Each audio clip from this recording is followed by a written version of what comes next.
Salut, c'est Bruno. Dans cette vidéo, je vais vous parler du spread, des facteurs qui le font évoluer et de son impact sur votre trading selon que vous tradiez les CFD à risque limité ou les futurs. Le spread, c'est l'écart entre le cours d'achat et le cours de vente d'un instrument financier. C'est une fourchette de prix. Le cours d'achat, désigné sous le terme ask en anglais, représente le meilleur prix auquel un vendeur est prêt à vendre l'instrument financier. C'est le prix auquel vous pouvez l'acheter. À l'inverse, le cours de vente, désigné sous le terme bid en anglais, est lui le meilleur prix auquel un acheteur est prêt à acheter l'instrument financier. C'est le prix auquel vous pouvez le vendre. Le cours d'achat ne peut pas être supérieur au cours de vente. Sachez qu'il existe 3 facteurs d'influence sur le spread. Le premier, c'est la liquidité. Plus un actif est liquide, plus le spread est faible. En effet, les acheteurs et les vendeurs sont plus nombreux, ce qui augmente le nombre de transactions. Le spread est alors réduit.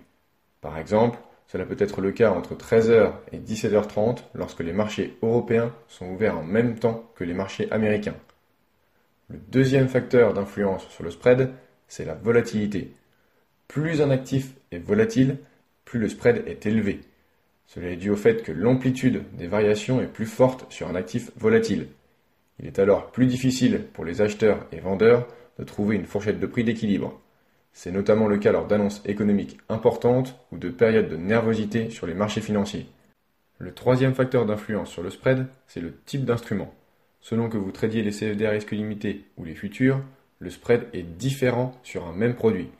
Sur les CFD à risque limité, le spread est généralement plus important que sur les futurs.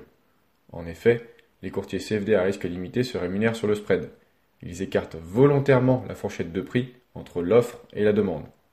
Il existe en réalité 2 types de spread, le spread de marché et le spread du courtier. Le spread de marché correspond à l'écart entre la meilleure offre et la meilleure demande. Ce spread ne descend jamais en dessous d'une certaine limite que l'on appelle le pas de cotation. C'est l'écart minimum imposé entre l'offre et la demande. Le spread ne peut pas être égal à 0 sur un CFD à risque limité ou sur un futur. Le spread de marché est la cotation officielle du produit que l'on trouve sur les différentes bourses mondiales. Si vous tradez les futurs, vous payez uniquement le spread de marché. Le spread du courtier correspond lui au spread de marché, auquel s'ajoute l'écartement potentiel du spread appliqué par le courtier. Les courtiers proposant les CFD à risque limité écartent généralement le spread de marché pour toucher une commission sur chaque transaction. C'est le prix à payer pour profiter des avantages des CFD à risque limité. Les courtiers futurs, eux, n'écartent pas le spread de marché. Le spread sur les futurs est donc la plupart du temps inférieur au spread sur les CFD à risque limité. Mais attention, un courtier futur facture à côté des commissions sur transaction. Ces commissions peuvent être un montant fixe ou un pourcentage du volume traité. Malgré tout, le coût d'une transaction est généralement plus faible sur les futurs que sur les CFD à risque limité. Voyons maintenant l'impact de l'écartement du spread sur le cours d'exécution de vos ordres. Prenons un exemple pour illustrer ça. Admettons que la cotation sur le futur CAC soit la suivante. 5400.5 à l'achat et 5400 à la vente. Le spread est donc de 0,5 points. C'est le spread de marché appliqué par un broker futur. Un broker CFD à risque limité va lui la plupart du temps écarter ce spread. Au même moment, la cotation sur le CFD à risque limité CAC 40 peut donc être la suivante. 5400.7 à l'achat et 5399.7 à la vente. Le spread est alors de 1 point. C'est le spread du courtier. Que vous passiez un ordre à l'achat ou à la vente, le cours d'exécution de votre ordre est généralement moins avantageux sur le CFD à risque limité que sur le futur. Dans le cas présent, le cours d'achat est de 5400.5 sur le futur et 5400.7 sur le CFD à risque limité.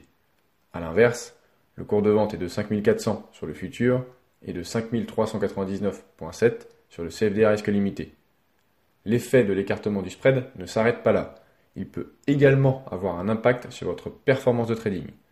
Voyons les conditions pour sortir à coup nul sur une position ouverte, sur un CFD à risque limité et sur un futur. Sur un CFD à risque limité, pour sortir à coup nul, vous devez attendre une variation de prix égale au spread. Pour le comprendre, reprenons notre exemple avec le spread du courtier à 1 point sur le CFD à risque limité CAC 40. Si vous êtes à l'achat, Il faut donc une variation de la fourchette de prix de 1 point en votre faveur pour ne pas perdre d'argent. Dans le cas présent, il faut que la cotation du CFD à risque limité CAC 40 passe à 5400.7, 5401.7. Vous pouvez alors couper votre position au niveau de votre prix d'achat et sortir à coup nul. Sur un futur, pour être à coup nul, la fourchette de prix n'a pas besoin de bouger. Il suffit d'une variation d'un tick, c'est-à-dire qu'un acheteur ou un vendeur se positionne dans le carnet d'ordre au niveau de votre prix d'achat ou de vente pour que la transaction se fasse. Reprenons notre exemple avec le spread de marché à 0,5 points sur le futur CAC.